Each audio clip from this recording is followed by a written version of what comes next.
Syura Badrun ajak orang Sandakan datang ke Havoc Festival di Kompleks Sukan Sandakan.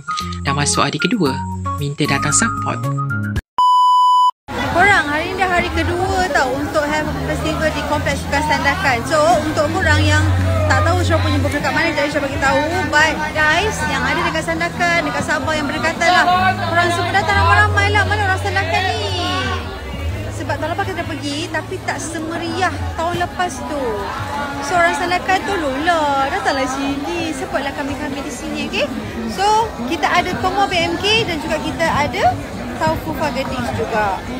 Kalau nak rasa Taufufa yang lembut, yang light, yang berlemak, korang boleh rasa Taufufa Gadis memang sedap. Lepas tu dia ada beberapa pilihan perisa dia. Lepas tu dia ada juga macam popping ball, dia ada macam boba, so boleh add on. Okay, and of course kita pergi Tomo BMK, memang korang tahu dah macam mana last time korang nak beli kan. Sejumpa datang ramai, kita kompleks Sukan Sandakan tahu sampai hari ni je.